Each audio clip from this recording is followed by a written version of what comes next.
강의 다시 이어가겠습니다.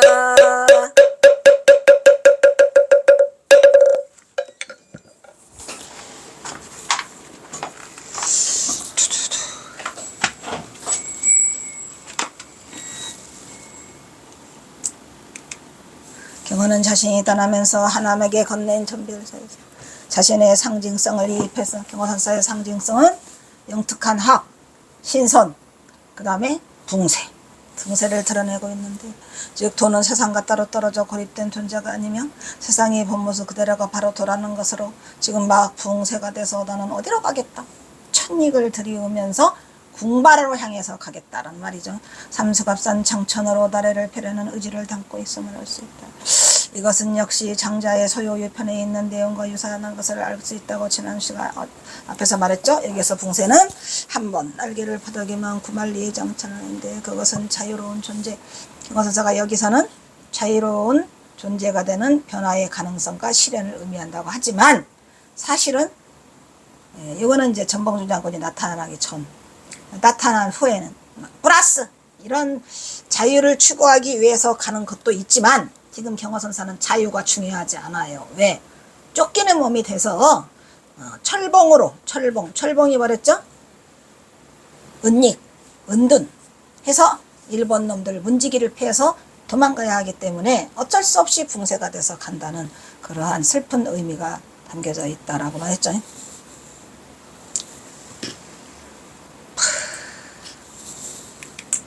하지만 매미와 새끼 비둘기는 한껏 날아보아야 겨우 느릅나무에 이를 뿐이라는 것도 아까 말했고, 느릅나무는 전봉준 장군이 속고 있는 거다라고 했죠.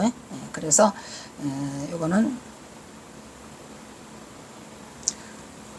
내용이 중복되고는 있네. 새끼와 비둘기가 구말리라 남쪽으로 가는 황새로. 여기서는 중요한 게 뭐냐면 이 붕세가 남쪽으로 가거든요. 근데 경어선사는 북쪽으로 가죠. 그래서 그 붕세를 비웃는 대목이 장자의 소요유편에서는 나와요. 그런데 이제 그들이 어찌 조금 날기밖에 못하는 주제가 많이 나는 거지. 그러니까 뱁새가 붕세 황새 따라가다 가랭이 찢어진다라는 말이 있죠. 그래서 매미와 새끼 비둘기는 나는 조금밖에 못 나는 걸 당연하다고 생각해. 그 붕세 보고 쯧쯧쯧 하는 거죠.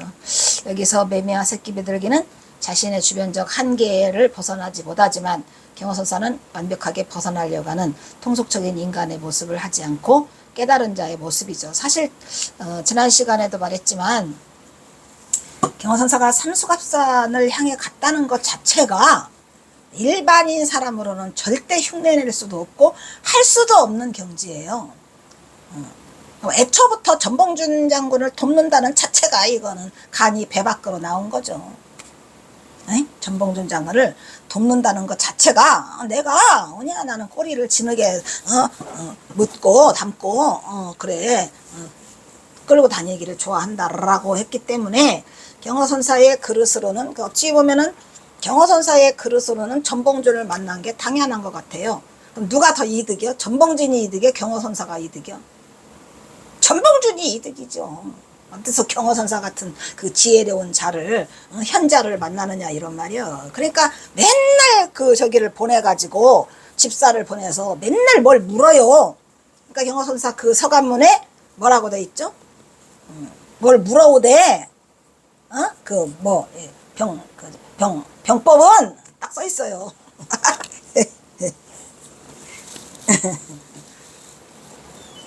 경어선사가 손자병법을 비롯하여 장량 진치는 법 또는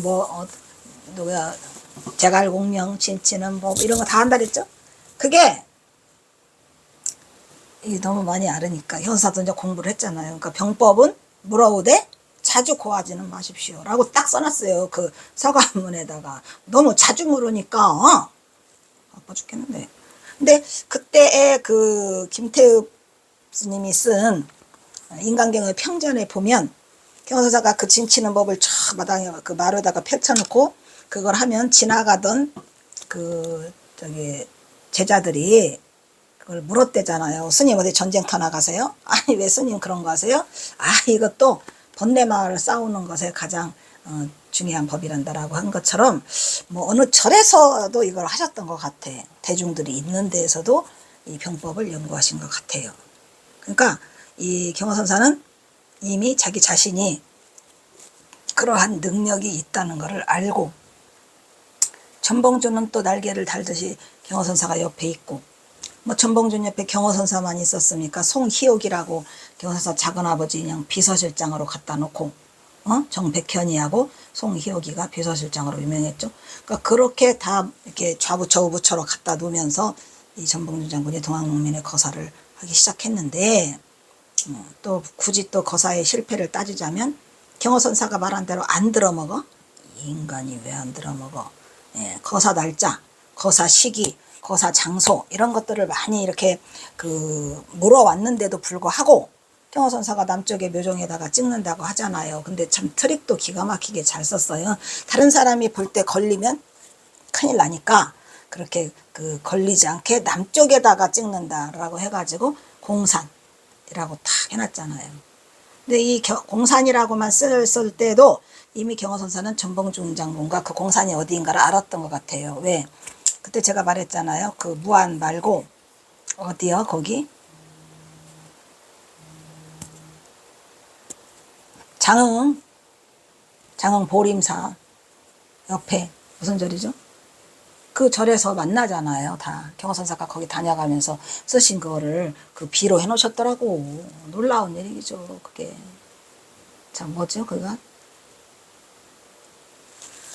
누가 제보를 해왔어요 저한테.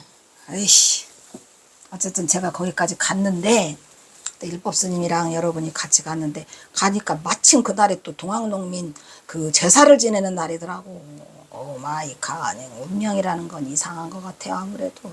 그래서 전 거기 가서 뜻밖의 또 영가시여 빛으로 다시 오소서 또 노래까지 또 바쳐요. 제가 거기서 뭔 놈의 운명인지 도대체가.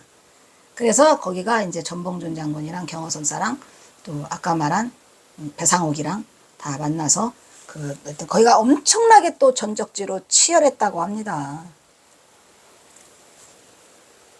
다 죽었어. 얼마가 20만 명이 죽었다나 해가지고 그 위령제를 지내는 날에 하필이면 제가 간 거예요.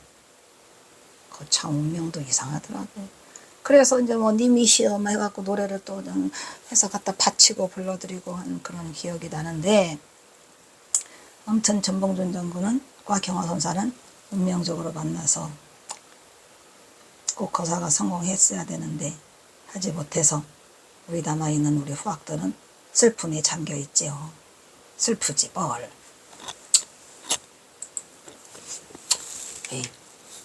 저 경허는 자신의 또 다른 시에서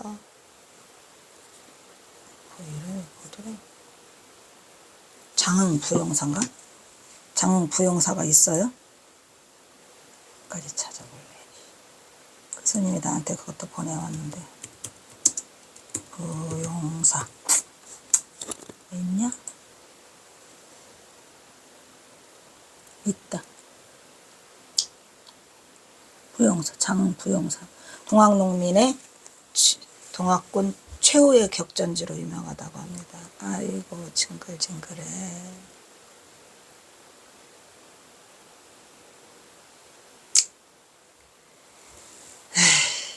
다 불타서 없어졌던 거를 또 다시 지었나 보구만. 가니까 경허선사 글씨가 있다고. 장흥부용사에 경허선사 글씨가 있다고 누가 연락이 와서 또 부지런히 내려가지요. 가보니까 동학농민 혁명이야. 이게 그냥 무슨 전설처럼 딱딱 맞아 떨어지는 게, 나는 또 거기가 동학농민 혁명 전적지라는 생각은 머릿속에 일도 안 하고 갔어요. 갔더니 거기가 동학농민 혁명 전적지라고 비도 있고, 동학농민 그 제사를 지내는 날이더라니까. 경허선사랑 거기서 다 왔었다고 합니다.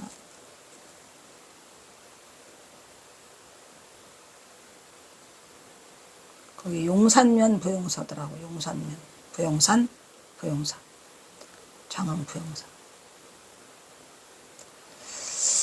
저도 참 이 역사의 그 중심에 서가지고 이리저리 휘둘리는 이 내가 나는 무엇이었을까. 나는 정말 이게 힘들구나.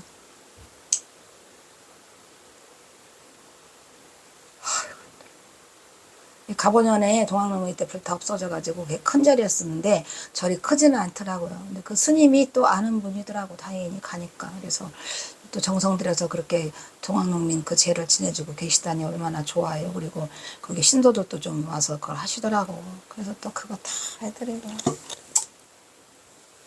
이 가슴에 슬픔이 항상 쌓여있죠.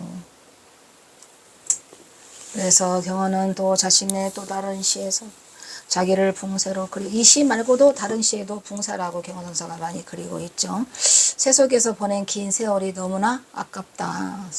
속임만 당했다. 이래가면서 하면서 좋아라여 자유롭게 비상하는 자신의 모습을 상상하면서 세속의 시비와 회찬을 영영 떠나 또 다른 세계의 비상을 계획하고 있더라. 라는 것은 이거는 전봉주 나타나기 전이고 그때 이미 나를 수 있었는데 날지 못했지. 왜냐면 전봉준 돕느라고 전봉준을 한건 20년 돕잖아요. 10년 가까이. 이것이 바로 경어가 됐건 삼수갑산의 화강동진이라고 할 수 있을 것이다. 화강동진 아닌 화강동진. 어떻게 보면 참으로 잘한 거라고 할 수 있겠죠. 또 화강동진 아닌 화강동진은 또 보통이 아니잖아요. 이번에는 경어의 화강동진의 니우선 앞에 잠깐 했었었죠. 진흙소의 오름, 그죠? 경어선은 니우선, 그 다음에 예미선. 경어는 자신의 사회적 환원의 대장정으로 사회적 환원은 깨친 자에게 가장 중요한 덕목이에요. 덕목이 아니라 필목이라고 하나의 대장정으로 스스로 화강동진의 생을 삼수갑산이라는 무대에서 연출한다. 연출하기는 연출했죠. 근데 스스로도 맞긴 맞지요. 근데 이게 사연이 있어? 비하인드 스토리. 이로써 대선사 경어는 승려 생활을 적고 중생들 틈에 섞여서는 빛을 부드럽게 하여 화강해가지고 띠끌 속에 같이 산다 동진을 했더라 라는 의미의 화강동진을 말년의 수행으로 멋지게 멋지게는 개뿔. 이것도 잘못된 거죠. 멋지게 장식하였다고 말할 수 있을 것이다. 몰라서 그랬으니 용서하소서. 어쩌라고. 정말로 힘든 이 논문을 썼던 것 같아요. 어쨌든 그 애매모호한, 그 아까 말했죠. 도해, 애매모호한 그 경어선사의 행적을 참말로 이게 어떻게 하냐고 호도하는 삼수갑산 경어선사의 도해적 행동을 이거를 포장을 해야 하니까 멋지게 살다 가셨다고 해야지. 그럼 뭐라 그래? 주지하다시피 화강동진의 원래 뜻은 도자의 도덕경에서 그 의미를 찾을 수 있다. 이것에 참다는 이는 자기의 지혜와 덕을, 중요한 말이죠. 자기와 지혜, 덕을 밖으로 드러내지 않고 속임과 어울려 지내면서, 그러니까 여기서 지금 지혜와 덕이라는 말이 우리 불가에서는 덕이라는 말을 하지 않죠. 덕은 유교에서는 말이지. 그러니까 이게 도가적 냄새가 난다는 거라고 말했죠. 속임과 어울려 지내면서 참된 자아를 보여준다는. 그래서 자아도 마찬가지야. 이 말이 맞아요, 틀려요? 자아가 이게 도교에서 왔다는 거를 다 냄새가 펄펄 나는 게 지혜, 그 다음에 덕, 그 다음에 자아. 여기서 이 지혜라고 하는 것은 불교에서 말하면 깨달음이죠. 깨달음의 경지. 덕은 뭐죠? 자비, 동체대비, 그죠? 자비죠. 덕이 아니고 자비예요. 덕까지 갈 것도 없어. 덕은 좀 때가 묻어 있지. 덕성. 자비, 참다운 자비. 그 다음에 이 자아는 잘못된 거죠. 부처님이 뭐랬어요? 알아나 무아, 네가 너라는 존재가 없다는 것. 자아가 아니에요. 무아지요. 무아. 불교에서는 무아예요. 내가 어딨어. 자아 같은 소리 하고 있네. 이 자아가 강하면 뭐가 강해요? 아집이 강해요. 그래서 보여준다는 의미로 처음 도자에서 사용되었다 이 말이죠. 그러니까 엄밀히 말하면 도교와 불교가 다르지만 그 일맥상통하는 많은 부분들이 있어요. 그래서 경화선사가 그거를 받아들여요. 본인의 그 경화선사 스스로의 그 뭐라 그래요? 이념적 사상으로 받아들이죠. 도교와 유교를. 후에 불교에서 이를 차용하여 부처나 보살이 중생을 제도하기 위하여 본색을 감추고 차용해왔다 그랬잖아요. 차용해왔어요. 부처나 보살이 중생을 제도하기 위한 거예요. 그래서 자기의 본색을 감추고 인간 세상에 나타난다 라는 뜻으로 이렇게 사용하기 시작했다고 말할 수 있죠. 어쨌든 차용해 온 거예요. 왕동진의 의미성에서는 빛을 감추고 속진에 섞임으로써 자기의 뛰어난 제덕을, 이것도 제덕도 또 마찬가지죠. 제덕이라고 말하지 않아요, 불교에서는. 그리고 자기가 뛰어났다고 말하지도 않아요, 깨친자는. 나타내지 않고 세속을 따른다는 뜻을 의미하는 것은 경어의 삼수갑산 행에서 그대로 지연받다 할 수 있는데, 그렇죠. 삼수갑산 행에서는 제덕이 좀 어울리죠. 왜냐하면 경어선사 재주가 좀 많나. 깨친자가 아니라고 하더라도 경어선사는 이미 재주가 많아. 뭔 재주가 많아? 가랑끈이 길어. 너무 문장력이 뛰어나서 대문장가, 이미 대문장가 붙여줘야 돼. 너무 잘했어. 또 대석학, 아는 게 박학 다식이야. 그냥 모르는 게 없어. 대석학, 대문장가 라는 것만 받아라도 그 제가 뛰어나더라 이런 말이야. 덕성은 또 말할 것도 없고 무지하게 대자대비요. 대자대비요. 눈물 많아? 눈물 많아. 그래서 삼수갑산행에 딱 맞아떨어지더라 이런 얘기죠. 이런 의미에서 경어는 뭐라 그래요? 선실천자. 선실천자가 바로 뭐예요? 중도불이지요. 딱 맞는 중도불이에요.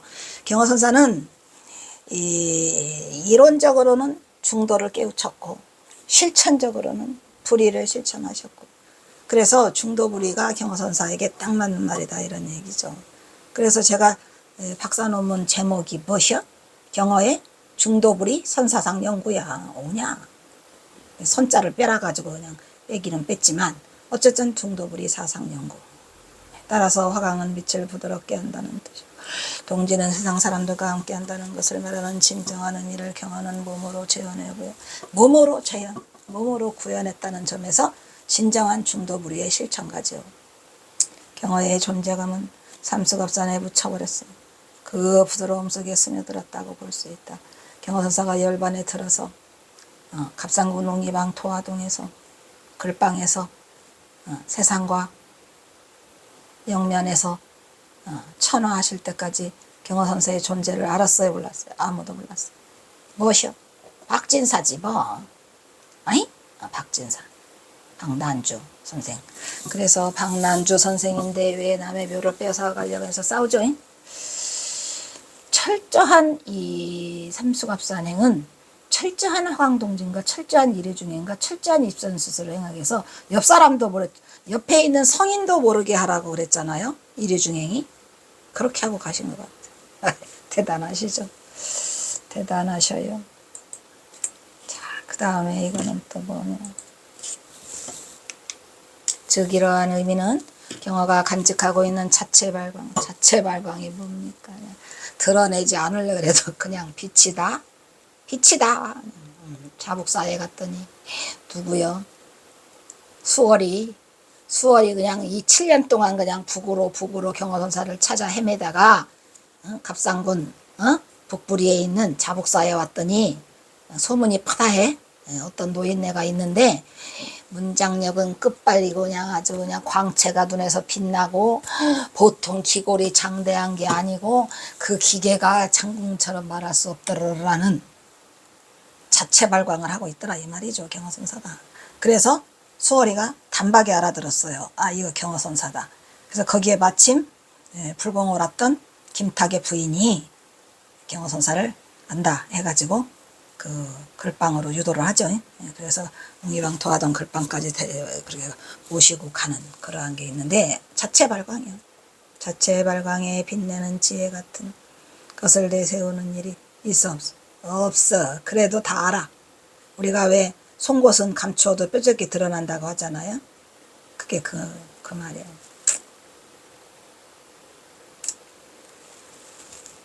세속 사람들에 붙여버리는 것이 경어의 화강동진의 의미로 삼수갑산에서는 그의 빛을 감추고 있음을 여실히 보여주고 있다고 경어의 북행을 바랄 수 있다.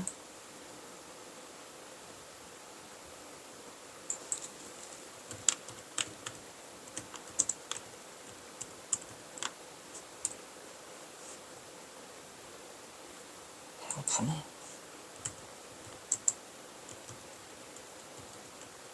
배고파? 배고파. 이거 몇 시간 하면 말을 많이 하니까 배가 고파. 네. 그죠? 그래서 이 송곳을 딱 감춰다도 이 경어선사의 그 빛나는 존재감은 자체 발광을 하죠. 그래서 낭중지추 그렇게 생각 안 나. 낭중지추 주머니 낭 가운데 추 드러난다 그러죠. 낭중지추를 말하는 거죠. 그래서 주머니 속의 송곳은 드러나도 그 송곳이 드러나더라 이 말이야. 낭중지추. 요즘은 왜 생각이 안 나는지. 그래서 선사가 입전수수의 보살이 중생을 위해 거리로 나서는 노래의 보살송. 보살송을 이미 했지요. 어디서? 심우송에서 8편에 8단계에서 그 뭐를 해요. 입전수수를 하잖아요. 8단계에서 2류 중에. 그 다음에 심우가에서는 입전수수 10단계. 그죠? 그래서 노래의 보살송이다. 화감이 과감이에요. 과감이라고도 하고 화감이라고도 하는데 그 심우도 시 중에서 화감의 심우도는 10단계예요. 그래서 중에서 입전수수를 다시 살펴보자. 10단계. 옛날에 한번 했는데 이렇게 써 있는 거죠. 그죠? 이것도 내내 10단계 중에서 마지막 단계. 로흉 선족 입전내라. 로흉은 뭐예요? 흉 가슴 흉자죠. 노는 뭐예요? 가슴 흉. 흉상이라고 하고 흉통이라고 하잖아. 드러낼 노출시킨다 이 말이에요.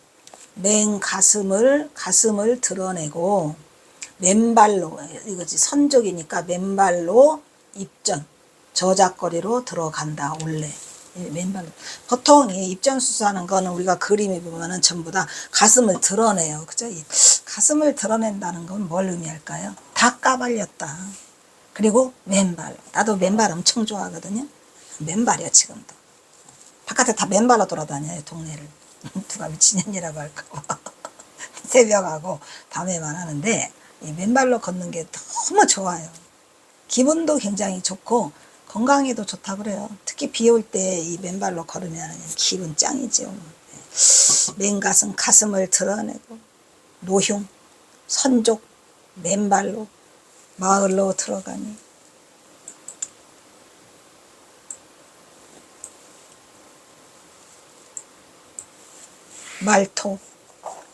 말토 도해 소만이라. 말토는 뭐예요? 흑투성이. 도해는 감춘 거죠. 우리가 도해 회 재회자죠. 이렇게 재를 얼굴에다 묻혀 재를 묻히고 흙을 바르고 해도 얼굴에는 한가득 미소가 들어있더라 이런 얘기예요. 얼굴에는 한가득 뭐요? 미소가 들어있더라. 이게 뭐 어떤 모습인지 알겠죠? 이게 천진무구의 헤드토면이야. 헤드토면이 아니야. 헤드토면. 배고프네.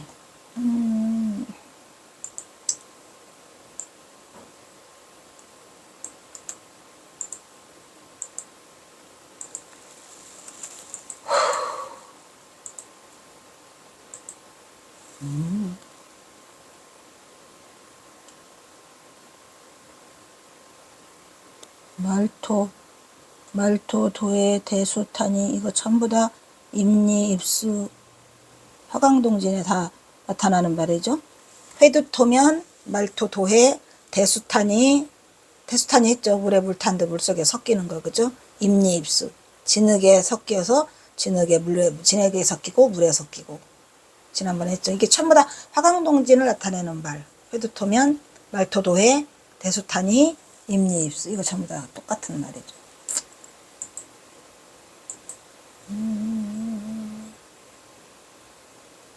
말. 이 말자는 지을 말. 우리가 말살 시킨다잖아요. 말토. 흙으로다 이렇게 지어버렸어. 뭘 지어? 잘생긴 경어선사를. 경어선사 잘생겼어요? 잘생겼지. 예. 잘생긴 경어선사를 다 흙으로 이렇게 헤헤헤 바보처럼 만드는 거야. 흙 찍어 발라가지고. 그죠? 그 재도 이렇게 더 붙여놓고, 그죠? 헤드톤을 해가지고, 그 대신 얼굴에 한박웃음이 가득하니까 딱 영구 같겠네. 그죠? 그래서 이렇게 헤헤거리는 천진난만으로 모습을 보여야 대중이 다가와? 대중이 다가와요. 그래서 또 뭐라고, 불룡신선, 진비결, 불룡 사용하지 않아요. 신선이 쓰는 진짜의 비결을. 이 비결하죠. 비결. 비결을 쓰잖아요. 비방을 쓰지 않아도 신선이 사용하는 신통한 그 비법을 사용하지 않아.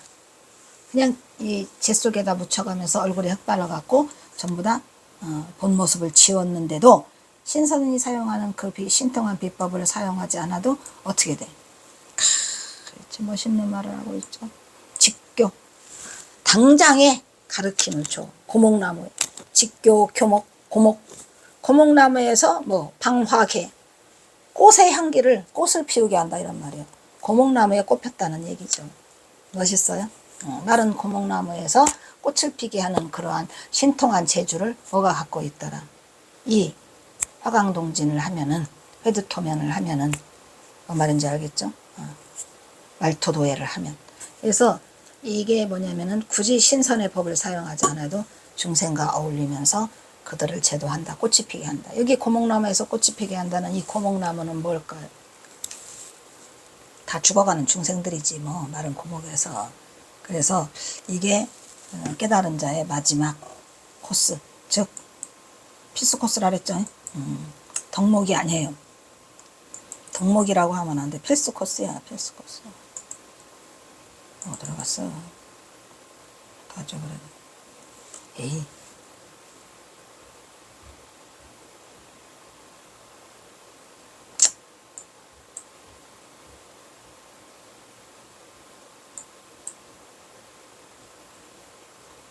뭐냐.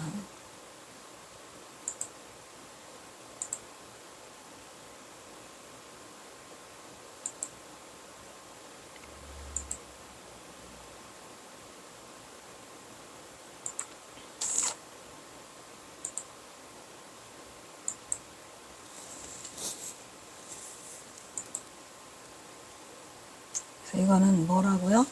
과갑의 심우도의 그 마지막 10단계 입전수수에 대한 시인데 한번 했었어요 우리.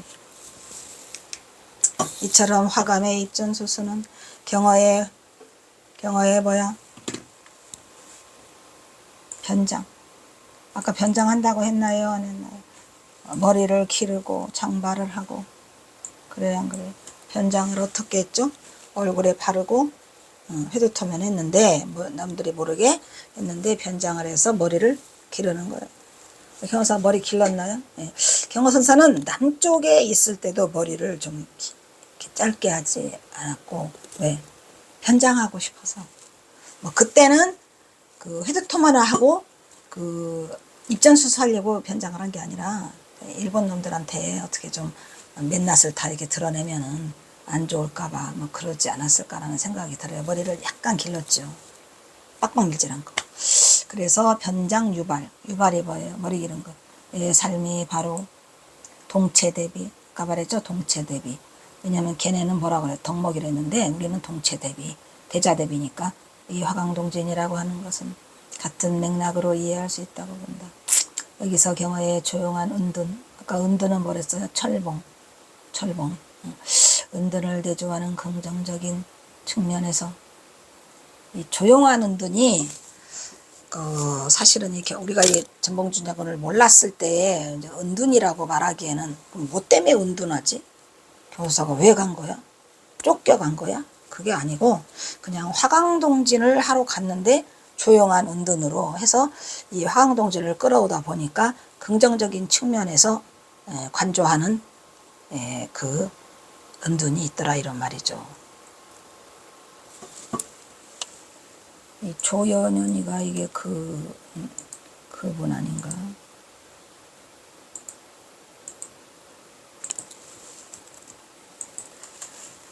이 은둔에 대해서 말한 사람이 많아요. 경허선사에 대해서.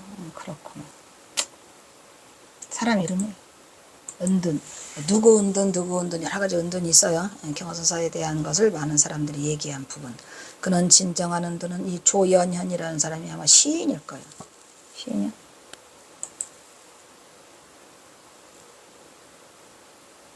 시인, 평론가. 문학평론가이면서 근데 이분도 죽었겠지 뭐. 안 죽었다. 사망했다. 네. 죄송해요. 81년에 사망. 어쨌든 이분도 이 경선사의 은둔에 대해서 좀 언급한 부분이 있더라 이런 얘기죠. 그는 이 진정한 은둔은 경선사에 언급했는지는 모르겠는데 은둔이라는 거에 대해서 한 부분이 있어서 제가 이거를 발췌해 온 것 같아요. 진정한 은둔. 그러니까 이때까지만 해도 제가 2012년에 이걸 박사 논문 쓰려고 쓴 거라 전봉준이 없잖아요. 그러니까 이제 어떤 의미에서는 은둔에 대해서 좋은 의미로 가져오려고 하죠. 왜냐하면 경허선사가 자꾸 삼수갑산에 대해서 이래저래 말해 많으니까 은둔이 낫다. 조용한 은둔. 근데 진정한 의미의 은둔은 뭐더라? 경허선사가 그냥 밑도 끝도 없이 가버리셨기 때문에 조용히 내면의 빛을 밝힌 선지식들의 삶을 찾아. 이분이 긍정적인 말을 썼기 때문에 가져왔는데 지금은 열반하셨어요. 그 감회를 은둔의 덕목으로 쳤더라 이런 말이에요. 조용한 은둔이. 나만의 소유와 명예를 위해 밖으로 내달리기만 하는 현대사회에 있어 더욱 의미심장한 덕목이 은둔이더라 라는 말로 선지식들이 주로 그 삶을 은둔으로 하고 있다라는 그거를 써서 이분도 전봉준은 모르고 가셨죠. 알았으면 이렇게 썼겠습니까? 1981년에 열반하셨으니까 전봉준이 나타나거는 세상에 드러난 건 2017년 1월 9일이라니까요. 말하면 뭘 하겠어요. 2017년 1월 9일 새해 2017년 새해 3일 쉬고 다시 내려가려고 다시 전봉 경허선사를 발자취를 찾아서 내려가려고 하는데 우리 이 같은 선화자 회원인 저기가 이거를 쳐봤다면 송두옥을 치니까 이게 기어 나온 거죠. 그러니까 대단해요. 대단하죠. 그러니까 어디서든지 간에 운명처럼 뭐 이게 튀어나오지 않았을까. 그분하고 경허선사를 전봉준이 없을 때 경허선사 고향을 찾으러 사실은 고향이 안 드러나. 그래서 15번을 내려갔어요. 또 내려가려고 그러니까 이분이 아침에 그거를 인터넷으로 한번 해본 모양이에요. 송경어로는 안 나오니까 송두옥을 쳐보자 해서 송두옥을 쳤는데 이 전봉준이 딸려 나온 거죠. 왜냐하면 거기에 그 인터넷에 뭐라고 해서 송두옥이 전봉준 장군의 장인이다. 송두옥의 딸과 혼인했다라는 게 족보에 나오니까 이게 걸려 들어왔는데 참으로 신비스러운 일이죠. 대단해요? 대단해요. 아마 그분도 전생에 경허선사와 인연이 분명히 있었을 거예요. 감사하죠. 그래서 그렇게 이 경허선사가 딸려 들어왔어요. 따라서 진정한 은둔은 자신의 빛을 감추고 중생 속에 숨어들어 중생과 함께 수행의 궁극으로서 여기서는 이제 수행의 궁극 마지막 과정이 은둔이더라. 은둔이라는 것이다. 누가? 조연현이. 그래서 깨달으면, 그러니까 이 경허선사의 은둔을 가장 높은 의미로 표현한 것은 수행의 마지막 과정, 은둔. 근데 이런 거 저런 거 다 빼고 그거는 다 모르는 소리들이었고 진정한 의미는 어쨌든 삼수갑산을 갈 수밖에 없었더라. 전봉준 때문에. 깨달음을 얻기까지의 과정을 보다 더 중요한 일은 깨달음은 이룬 후에 중생 속으로 들어가서 마지막 어우러지는 것을 세상에서 가장 궁극적인 만행이더라 라고 해서 마지막 회양이라고 했죠. 그리하여 선의 구체적인 실천행으로 깨친 자 경허는 이런 사회적 환원의 실천 명제로 선구적인 역할을 경허선사같이 깨달은 다음에 스스로 알아서 중생 속으로 기어 들어가서 거기서 화강동진을 한 분은 말 그대로 이론적으로만 있지 실천을 행한 분은 경화선사 딱 한 분이죠. 역사적으로 전무후무 역대 선지식 부처 석가모니 부처 이래로 이 실천적 명제로 놔두신 분은 경화선사 하나지 뭘. 실천 명제로 선구적인 역할을 자처하며 선행을 산수갑산의 북방 끝으로 가장 거기가 굉장히 빈천하죠. 거기처럼 가장 우리나라에서 가장 그 빈천한 곳이 거기에요. 척박한 땅 삼수갑산 오지. 삼수갑산 가서 죽을 땐 죽더라도 먹다 죽은 귀신은 때깔도 좋다가 그거죠. 전부 다 유배지죠. 유배지. 가장 빈천하고 저급한 민초를 향해 그 부대를 한반도 최북단의 북방고원으로 옮겨놓았던 것이다. 운명이지 뭘. 누가 가라 그랬어? 자기 스스로 갔지. 그것도 최북단으로. 오냐 군발로 갔더라. 아이고 일단 여기서 끝 마치겠습니다. 에이.